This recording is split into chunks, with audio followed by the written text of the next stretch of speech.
Hey, how's everybody doing? Happy weekend, guys. I hope you guys had a fantastic week, previous week, right? And I hope you guys are ready for this upcoming week.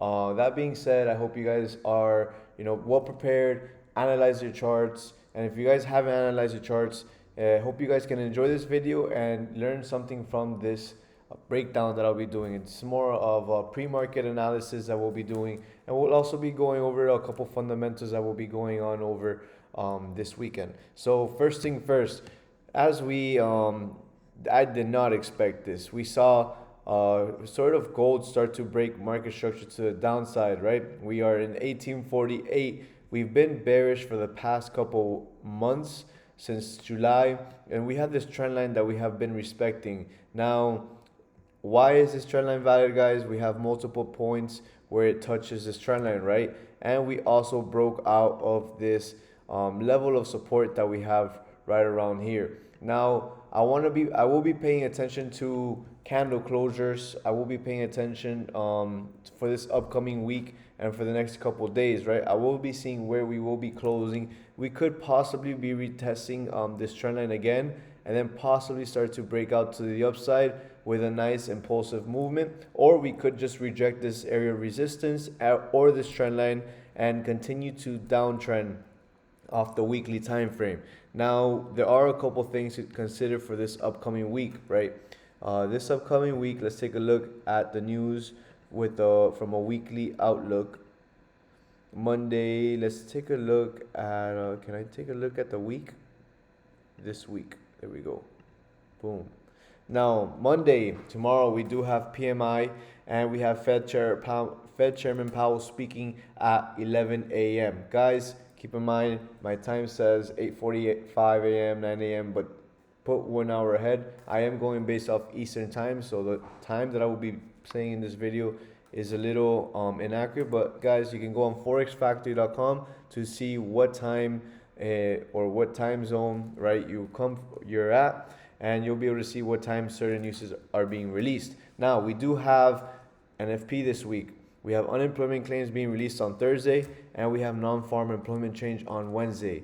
We also have JOLT Job Openings on Tuesday, and we do have average hourly earnings on Friday, along with NFP, of course, an unemployment rate. Also, we do have a Fed Chairman speaking. Fed Chairman Waller speaks on Friday at 11 a.m., 12 p.m. Eastern time. Now, I will be doing a separate video on the fundamentals and economic events and going over what news to look at. So this upcoming week, guys, it may be a good week to not trade if you guys are a little uncertain on whether you should trade or not. Remember, cash is always a position, and not always will the news help price go in the direction it should. We are living in tough market conditions where price is volatile and there is uncertainty in between price. But let's take a look at the daily now. At the daily, we also have that trend line that is valid coming from the weekly. We've just been bearish for the past couple of days, this past couple week. So I am anticipating a retest, right? I'm anticipating a retest, and I will be looking for positions around this area, around here, right? Or maybe around here. But I am safe buys above 1925, and then anything underneath that are risky buys. And then we also have sells currently happening at the moment, right? But I will be paying attention to market open today, Sunday.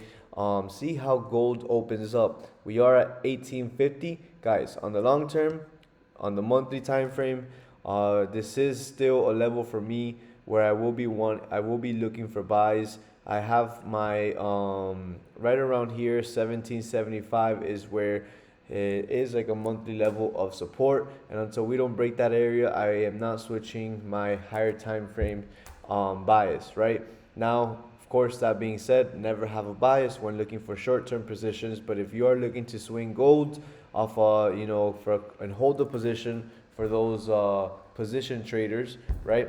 It is a good opportunity to buy.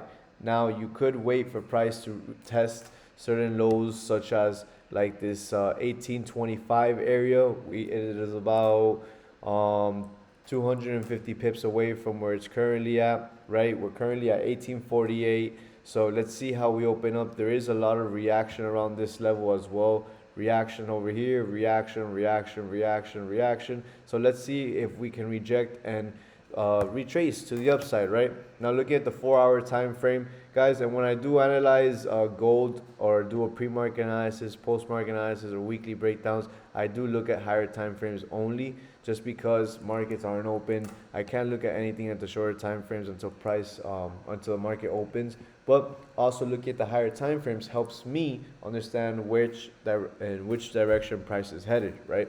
Now I do see a trend line here coming from the top.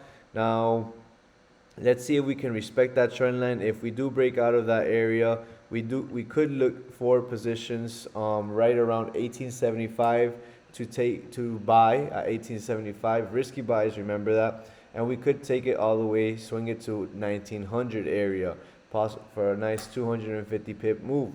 Let's see if it can play out. And then if we do sell off, I will be looking to sell off right around 1865 area, right? Anywhere now is sort of too risky for me at the moment. So I want to see how we can do. Like I said, we did close last candle without a top wick. Now, and there doesn't always have to be a top wick, but that being said, I will be paying attention to how the markets open up, right? So let's take a look at NASDAQ now.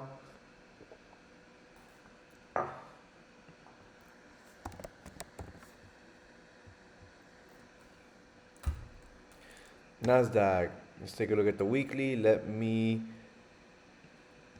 remove all these drawings.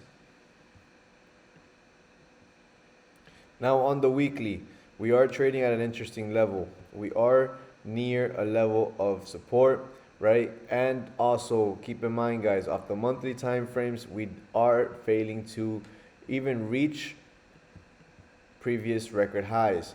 Now NASDAQ has been uptrending for the past weeks, for the past months, almost a whole year. It's been uptrending. Since where is it? Right here. Yep, the whole year it's been uptrending. That's where we have January. For the whole year we've been uptrending, and we were failing to break previous highs. So now that could give us positive indication that markets could possibly want to retest this whole area, right? And test the next level of support of the higher time frames, right? Now we have this level acting as a level of demand, and then we do have another level of support that we do have to break out of right around here. 13,500. If we do break out of that area of support, we could expect price to continue to melt, to sell off. We could see the market start to get impacted, especially right around the corners from elections. And we also do have a trend line coming from the bottom that shows price is breaking out. Now we want to respect that trend line, and we also want to respect our highs, right? And our level of resistance that we currently have. We're sort of in this range. Hopefully we can get candle closures to the downside if we are looking for sell-off and riding the wave to the downside. If we are looking for buys, this is a nice level. We just got to pay attention to the candle closures, right? Let's go down to the shorter time frames, the weekly. We are creating a weekly range, as stated before, off the higher time frame, looking for buys or sells, wait for candle closures on the daily and the 4-hour, and that could give us nice answers. Now, looking for sells. Sells seem a little more rewarding than the buys, of course, just for the simple fact that we are sort of starting to create bearish structure with this breakout. We just have to break market structure in order to get positive bearish structure. Now, that being said, if we do get candle closures right underneath this range, right, we could possibly see a nice impulsive move to the downside, right? And we have this whole area to fill. Now, it is a nice higher time frame move for position traders who want to hold their position for days, weeks, possibly even months. This is a good opportunity where you can buy. For day traders, pay attention to breakouts underneath this area at 14,750.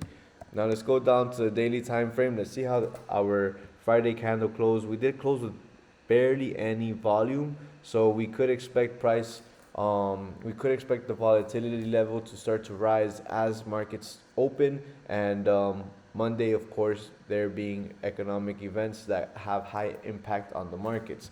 Let's go daily range also coinciding with the weekly range. Let's take a look at the 4-hour candle, 4-hour time frame. I'm sorry, guys. Now, 4-hour time frame, guys. This is where things can get a little interesting, right? And this is when we can start to look for positions. We do have a level of minor level resistance right there at 14,850. So if price starts to break out of that level, we could possibly retrace this bearish sell-off that we had to the left, taking price to our next level of resistance right around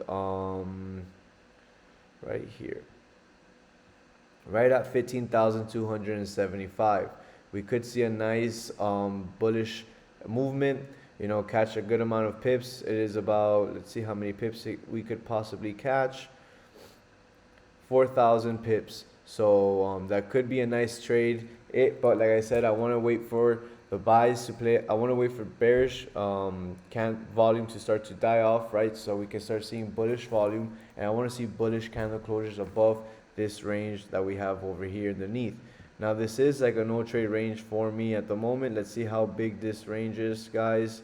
It is about 1,750 range, so we could scalp or day trade certain positions in there, but swinging wise, I won't be trading for any swing positions. Right now, we do have another range down here at the bottom, so if we are going to sell off, I want to see candle closures underneath this first range that we have at the moment, and then trade it to the second range, and then we could get risky sells right around here, and safe sells underneath the range number 2. But keep in mind, guys, let's pay attention to how these next few candles open up and how market opens up, because the last 4-hour candle did close indecisively. So let's see how market open NASDAQ reacts to that. Now let's take a look at the DXY, right? If we don't know what the DXY is doing, we probably won't know what price is really doing. Now, I've been stating this for the past 2 weeks, right? For the past couple weeks, I've been stating the dollar has only been going up. As you guys can see, let's go to the weekly time frame. Look first, then leap. On the weekly time frame, we've only been uptrending, right?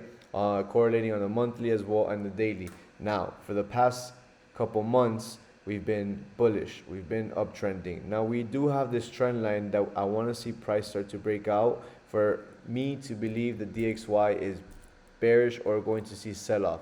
Although we are failing to reach, high time frame level of resistance. Now, if we can continue to trade underneath this level, I have 2 of these.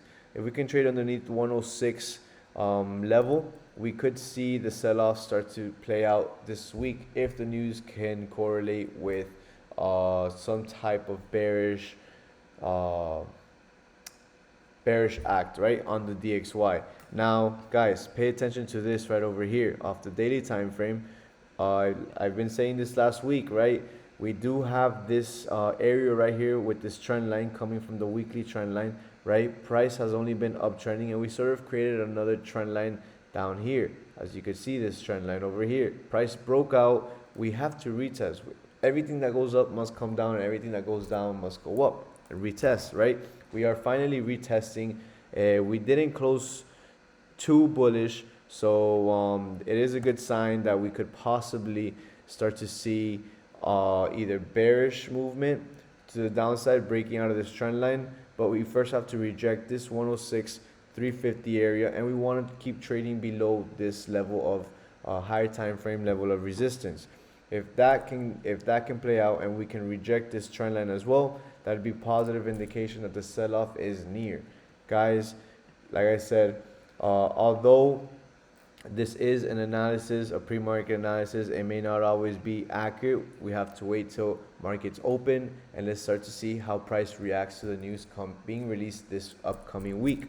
Okay, if you guys have any questions, guys, feel free to DM me on Instagram at John Paul Trades, or you can also hit me up via Discord. I'm always active on both. So if you guys want to look over certain pairs, look for trade ideas or any potential buys or sells that I will be calling, definitely join the Discord. So yeah, guys, I hope you guys enjoyed this video. I hope you guys could learn a little bit from this video as well. If you have any questions, feel free to leave them on the comment section. And don't forget to give this video a like, subscribe if you're not subscribed, and set reminders on so when I go live stream from 8 a.m. to 10 a.m. Eastern Time New York session, you guys can get notified and not miss any trades, trade ideas, or stay updated fundamentally.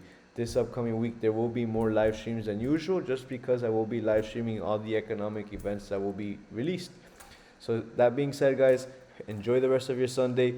Take care. Happy trading week, and let's kill it, guys. Let's win trades. And remember, stay focused, and cash is also a position. Peace.